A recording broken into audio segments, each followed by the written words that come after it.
Assalamualaikum warahmatullahi wabarakatuh. Alhamdulillahirabbil alamin. Allahumma shalli wa sallim wa barik ala sayyidina Muhammad wa ala ali sayyidina Muhammad amma ba'du. Anak-anakku sekalian, kelas 4 pada pagi hari ini bertemu kembali dengan Mr. Musafa. Pastinya kalian semua dalam keadaan sehat walafiat. Dan untuk pagi hari ini Mr. akan sampaikan materi selanjutnya dari yang kita pelajari. Kita akan belajar, kalian siapkan buku modul PAI-nya halaman 12. Kita masuk ke bab baru, yaitu pelajaran ke-7, beriman kepada malaikat Allah Subhanahu wa ta'ala. Jadi perlu kalian ketahui bahwasanya termasuk dari salah satu rukun iman adalah kita beriman kepada malaikat Allah Subhanahu wa ta'ala. Itu rukun iman yang kedua, ya. Rukun iman yang kedua adalah kita beriman terhadap adanya malaikat, yang mana malaikat itu benar-benar ada. Tetapi malaikat ini adalah termasuk dari makhluk gaib, yaitu makhluk yang tidak bisa ditangkap oleh panca indera, termasuk di dalamnya adalah mata. Jadi malaikat ini adalah makhluk yang tidak terlihat oleh mata atau disebut dengan gaib. Malaikat diciptakan oleh Allah dari nur atau cahaya. Maka malaikat ini memang adalah makhluk yang berbeda dengan kita, manusia. Malaikat adalah makhluk Allah yang paling taat, karena malaikat adalah makhluk yang tidak mempunyai nafsu, tidak butuh makan, tidak butuh minum, tidak butuh tidur, hanya menjalankan perintah Allah Subhanahu wa ta'ala.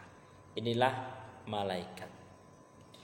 Maka kalian buka halaman 12 itu, kalian bisa tahu bahwasanya malaikat ini adalah makhluk yang gaib. Gaib adalah makhluk yang tidak bisa dilihat oleh mata manusia, tetapi ada.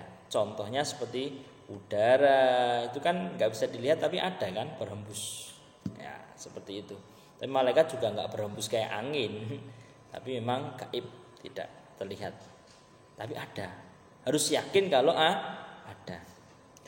Malaikat ini dia mempunyai sifat-sifat khusus. Sifat-sifat khusus. Apa saja? Yang pertama adalah sifatnya selalu taat pada Allah. Tidak pernah ada malaikat bangkang, itu enggak ada. Ya, dalam keterangan ini. Malaikat selalu menaati perintah Allah. Kalau Allah memerintahkan dia untuk sujud, ya sampai hari kiamat malaikat akan sujud. Tidak akan bangun sebelum Allah memerintahkan dia untuk bangun. Itu sebagai contoh. Kemudian tidak membutuhkan makan, minum, dan tidur. Tadi sudah Mister sampaikan ya. Kemudian malaikat tidak mati.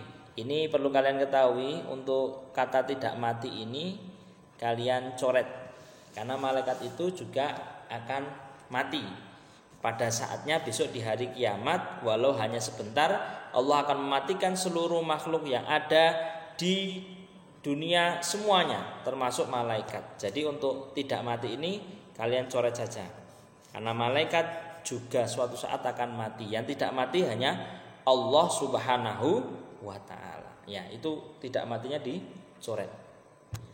Pasti akan mati, tetapi besok di hari kiamat walaupun hanya mati sesaat, kemudian dibangkitkan lagi oleh Allah. Untuk apa? Untuk pada hari kiamat malaikat akan menjalankan tugasnya kembali, seperti itu. Jadi untuk tidak mati dicoretnya. D. Memiliki tugas-tugas tertentu. Jadi nanti Allah akan memberikan tugas-tugas pada malaikat ini. Ada yang menyampaikan wahyu, ada yang mencatat amal baik, buruk, menjaga kubur, dan lain sebagainya. Kemudian tidak berjenis kelamin. Enggak ada malaikat laki-laki, enggak ada malaikat perempuan. Ya, tidak berjenis kelamin. Mempunyai akal tetapi tidak mempunyai nafsu.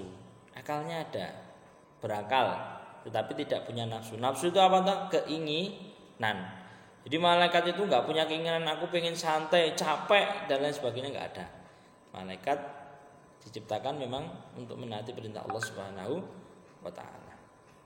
Dalam Al-Qur'an dikatakan la ya'sunallaha ma amarahum wa yaf'aluna ma yu'marun, yang tidak mendurhakai Allah terhadap apa yang diperintahkannya kepada mereka dan selalu mengerjakan apa yang diperintahkan oleh Allah. Nah, kalau malaikat mempunyai sifat-sifat itu seperti di atas, lalu bagaimana dengan manusia dan iblis? Nah, manusia dan iblis adalah makhluk merupakan makhluk yang mempunyai sifat lemah, mudah tergoda dan kadang-kadang melanggar perintah Allah. Sifat-sifat seperti itu disebabkan manusia diciptakan dari tanah. Namun demikian manusia mempunyai makhluk yang paling mulia di antaranya makhluk-makhluk lain. Jadi manusia walaupun dikatakan adalah makhluk yang lemah, tetapi manusia ini adalah makhluk yang mana punya potensi bisa melakukan kesalahan juga, punya potensi juga kadang melanggar perintah Allah. Tetapi manusia ini kalau dia taat pada Allah, dia akan mencapai derajat yang mulia, melebihi dari makhluk-makhluk yang lain. Bahkan manusia dikatakan makhluk yang paling sempurna di antara makhluk-makhluk yang lain.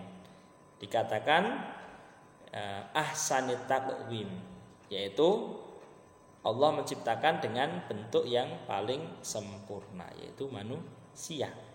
Makanya kita disebut khalifah atau pemimpin di muka bumi ini, karena makhluk yang dianggap oleh Allah sebagai makhluk yang paling sempurna. Makhluk loh ya, bukan. Kalau yang paling sempurna Allah Subhanahu wa taala. Makhluk artinya yang diciptakan Allah. Iblis setan merupakan makhluk yang punya sifat sombong. Nah, karena sombongnya kan diusir dari surga. Suka membantah, mengaruhi manusia agar berbuat jahat, agar apa? Agar kita jadi temannya. Besok di iblis dan setan itu sudah laknat oleh Allah dan akan masuk neraka selama-lamanya ketika nanti sudah hari kiamat. Maka iblis ini berjanji atau bilang pada Allah, kalau aku akan menyesatkan anak cucu daripada Nabi Adam, yaitu kita manusia. Maka ketika kita berbuat jahat, jangan sampai kita turuti. Karena apa? Ketika kita berbuat jahat, sama saja kita mengikuti jalan setan, dan akhirnya kita akan bersama-sama setan besok di neraka. Kalau kita terjerumus, kita kalah mengendalikan diri kita untuk melakukan hal-hal yang buruk ya. Kita kendalikan diri kita dengan akal yang sehat dan hati nurani yang bersih, selalu taat pada Allah. Yang mana ketika taat pada Allah, kita akan dimasukkan ke dalam surga. Nah, mengetahui nama-nama malaikat. Malaikat itu sebenarnya ada banyak banget. Banyak banget. Enggak ada yang tahu jumlahnya berapa aslinya. Tetapi yang perlu kita ketahui atau yang wajib kita ketahui itu ada 10 malaikat nama-namanya ya. Wa ma ya'lamu junuda rabbika illahu, dan tidak ada yang mengetahui tentang bala tentara Allah, malaikat Allah melainkan hanya Allah. Jumlahnya sebenarnya enggak ada yang tahu, cuma di dalam kita beberapa keterangan yang disampaikan itu ada 10 malaikat yang hendaknya kita ketahui. Nah, yang pertama adalah kalian lihat halaman 13 ada malaikat Jibril. Malaikat Jibril tugasnya apa? Menyampaikan wahyu. Dan Mikael menyampaikan rezeki kepada manusia, termasuk menurunkan hujan. Israfil meniup sangkakala besok di hari kiamat. Israel mencabut nyawa. Mungkar menanyai di alam kubur. Nakir satu paket ya. Kemudian Raqib mencatat amal baik manusia, Atid mencatat amal buruk, Malik menjaga neraka, Ridwan menjaga surga. Nah, malaikat-malaikat ini tetap semua itu kuasa Allah, hanya dia diberikan tugas oleh Allah untuk melaksanakan tugas-tugas tersebut. Ya. Jadi bukan kok malaikat Mikael itu wah hebat malaikat Mikael yang ngasih rezeki, bukan. Malaikat Mikael bukan yang ngasih rezeki, tetapi yang menyampaikan, membagikan rezeki. Yang punya Allah, tetapi malaikat Mikael ini menyampaikan tugas dari Allah. Nah, Kalian buka lagi halaman 14. Mengerti makna iman kepada malaikat bersandar pada pengamatan alam sekitar. Nah, kalau kita lihat dalam buku ini, kita percaya adanya malaikat, ya, kita juga percaya adanya malaikat itu taat pada Allah. Maka yang kita bisa teladani, malaikat ini sifatnya yang taat ini perlu kita contoh, karena kita manusia harus bisa mengendalikan hawa nafsu juga. Salah satu pemimpin malaikat yaitu bernama adalah Jibril, adalah pemimpin malaikat. Tugasnya adalah menyampaikan wahyu pada para nabi, atau disebut dengan Ruhul Amin. Nama lain dari malaikat Jibril, Ruhul Haq atau Namus atau Ruhul Kudus. Banyak yang menyebut seperti itu. Nah, kemudian adanya orang yang meninggal membuktikan adanya malaikat penjabut nyawa yaitu Israel. Kita tahu bahwasanya setiap hari pasti ada orang yang meninggal, entah di mana dunianya. Pasti ada orang yang meninggal. Maka kita tahu bahwasanya memang benar-benar orang yang meninggal itu ada, dan itu tugas salah satu dari malaikat yaitu malaikat Israel. Kemudian dengan adanya kita tahu bahwasanya memang benar-benar manusia ini akan mati, maka menjadi bekal kita ketika masih hidup untuk memperbanyak amal baik. Karena modal kita cuma umur. Ketika umur sudah habis, ketika sudah meninggal, tidak ada potensi kita bisa melakukan ibadah lagi. Tidak ada potensi kita kembali lagi ke dunia. Sudah selesai meninggal. Ya amal itu yang kita bawa. Selain amal ya udah diurusi oleh orang yang masih hidup. Harta kita dan lain sebagainya. Tapi kalau amal kita bawa sampai hari kiamat. Seperti itu. Kemudian adanya orang yang dimakamkan setelah meninggal membuktikan adanya malaikat Munkar dan Nakir. Jadi ketika di alam kubur itu sudah ada malaikat Munkar Nakir, orang yang meninggal ditanyai. Nanti ada nikmat kubur, ada siksa kubur. Di kubur pun sudah ada seperti itu. Ada nikmat kubur, ada siksa kubur. Maka seperti itu kita harus yakin kalau memang setelah mati itu memang ada kehidupan lagi. Bukan kehidupan lagi, tapi memang alam yang berbeda. Di alam yang mana alam setelah meninggal, berarti orang yang meninggal itu nggak hilang, cuma pindah alam. Udah nggak pakai jasad, karena jasadnya udah nggak bisa dipakai. Akhirnya ruhnya nanti yang akan menghadap kepada Allah Subhanahu Wa Taala dan dikubur, ditanya oleh malaikat Munkar dan Nakir seperti itu. Jadi ada siksa kubur, orang yang jahat akan mendapatkan siksa kubur, orang yang baik mendapatkan nikmat kubur. Menunggu hari kiamat. Kuburnya jadi lapang, kuburnya jadi seakan-akan seperti rumah. Dan itu sudah ada yang menemani mungkin beberapa makhluk yang diciptakan Allah untuk menemani kita di kubur sambil menunggu hari kiamat. Itu kalau orang-orang yang soleh, orang-orang yang baik, ya, maka jadi orang yang baik ya, biar kita hidup nikmat atau beruntung di dunia dan di akhirat. Kemudian perilaku apa yang mencerminkan kita terhadap iman malaikat? Perilaku mencerminkan kepada malaikat adalah kalau kita mengimani adanya malaikat Raqib Atid mencatat amal dan baik dan buruk, maka kita harus yakin kalau kita berbuat jelek pasti dicatat jelek, kalau kita berbuat baik dicatat baik. Maka dengan itu kita mau ngapa-ngapain mikir, kayak diawasi CCTV gitu loh friends. Kalau kalian masuk ke ruangan atau di mana ada CCTV, kira-kira kalian mau sembarangan nggak perilakunya? Mau ulah apa gitu? Kan ada CCTV. Umpamanya seperti itu. Di dunia saja kalau ada CCTV itu manusia udah nggak bisa ngapa-ngapain. Maksudnya takut nanti tindakannya melanggar hukum, akhirnya apa? Ditangkap sama polisi kayaknya gitu. Nah, kalau kita mengimani adanya malaikat Raqib dan Atid contohnya, kita akan menjadi anak yang baik.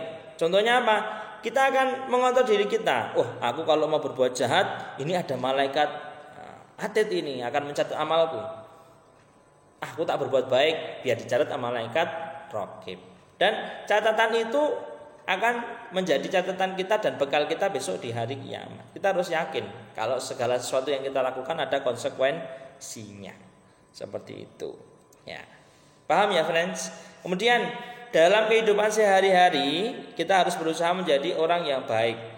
Ya, perbuatan baik akan dicatat oleh malaikat Raqib. Kemudian perbuatan yang membawa kejelekan akan dicatat oleh malaikat Atid. Beberapa perbuatan perilaku diantaranya apa saja? Contoh perilaku baik, menjalin silaturahmi sama teman, walaupun nggak bisa ketemu, bisa WA, video call atau masih kabar-kabaran, seperti itu. Sering bersedekah kepada siapapun anak, terutama yang memberikan, yang membutuhkan. Suka menolong sesama, kalau ada yang butuh tolongan kita tolong. Berbakti pada orang tua. Ingat, tanpa orang tua kita itu bisa apa? Bayi umpama lahir nggak diurusin orang tua, kita bisa hidup nggak? Nggak mungkin. Ya bayi kan nggak bisa apa-apa, ya itulah, kita bisa seperti ini jasa orang tua. Maka kita harus baik kepada orang tua, berbakti pada orang tua. Menghormati orang lain, dengan yang tua dihormati, bicara yang sopan santun dan lain sebagainya. Membayar zakat, ya zakat itu wajib. Kemudian menjenguk orang yang sakit dan mendoakan. Kalau tidak bisa menjenguk, bisa mendoakan supaya cepat sembuh. Nah seperti itu ya friend, untuk iman kepada malaikat. Dan kalian harus yakin bahwasanya malaikat itu ada. Dengan kita yakin, maka kita akan menjadi manusia yang lebih baik. Karena apa? Setiap kehidupan kita di dunia ini semuanya akan dicatat oleh malaikat. Kemudian apa? Setiap apa yang kita lakukan juga ada pertanggungjawabannya. Mungkin itu saja tugas Mister pada pagi hari ini. Hanya menyaksikan video ini, tidak ada tugas lain. Untuk sementara itu dulu. Kurang lebihnya Mister mohon maaf. Billahi taufiq wal hidayah ihdinas siratal mustaqim. Wallahu muwaffiq ila aqwamit thoriq. Wassalamualaikum warahmatullahi wabarakatuh. Goodbye.